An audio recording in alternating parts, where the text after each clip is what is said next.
দখল থাকলেই কি জমির মালিক হওয়া যায়?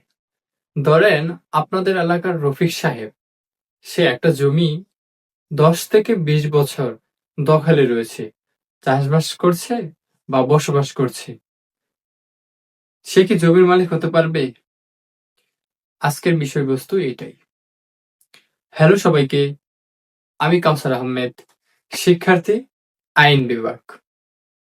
এখন আপনাদের এলাকার রফিক সাহেব, সে একটা জায়গায় বিগত ১০ থেকে ২০ বছর বসবাস করছেন অথবা ৫০ বছর ধরে বসবাস করছেন। সেখানে তিনি গাছ লাগিয়েছেন, ফসল উৎপাদন করেছেন, ইভেন একটা পাশে সে বসবাসও করছেন।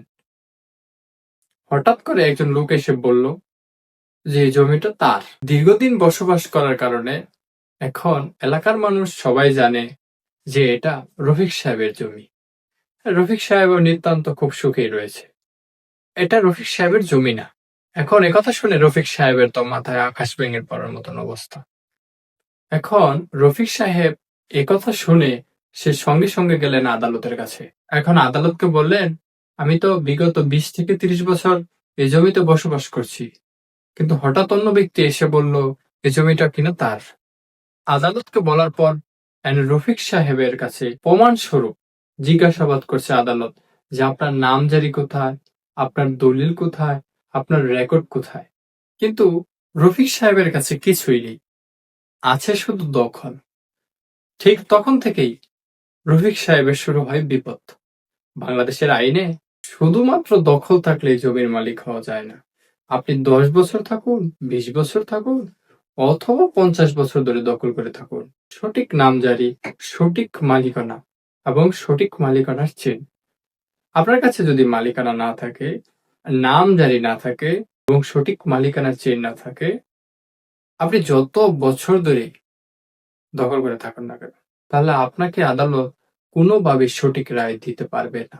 বাংলাদেশের আইনে আপনি ১০ বছর দখল করুন, ২০ বছর দখল করুন বা ৫০ বছর দখল করে থাকুন, আপনার কাছে যদি সঠিক বৈধ দলিল না থাকে, নামজারি না থাকে, আপনি কখনোই একটা জমির প্রকৃত মালিক হতে পারবেন না। পাশাপাশি জমির মিথ্যা দলিল করলে বা মিথ্যা দলিল তৈরি করে অন্য কারো কাছে বিক্রি করলে সেটার প্রতিকার কি? মিথ্যা দলিল করলে এবং মিথ্যা দলিল তৈরি করে অন্য কারো কাছে বিক্রি করলে হতে পারে থানায় আমলযোগ্য মামলা, যার শাস্তি হচ্ছে সর্বোচ্চ ৭ বছরের কারাদণ্ড এবং অর্থদণ্ড। তাই অবশ্যই আপনার সঠিক বৈধ দলিল, সঠিক মালিকানা এবং মালিকানার চেইনটা অবশ্যই সঠিক রাখবেন এবং ধারাবাহিক মালিকানা বজায় রাখবেন।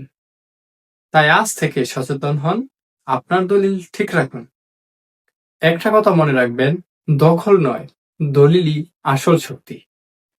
ভিডিওটি ভালো লাগলে টাইমলাইনে শেয়ার করে রাখবেন, অন্যকে দেখার জন্য সুযোগ করে দেন, যাতে এই ধরনের বড় ভুল কারোর মাধ্যমে না হয়। সবাই ভালো থাকবেন। আল্লাহ হাফেজ।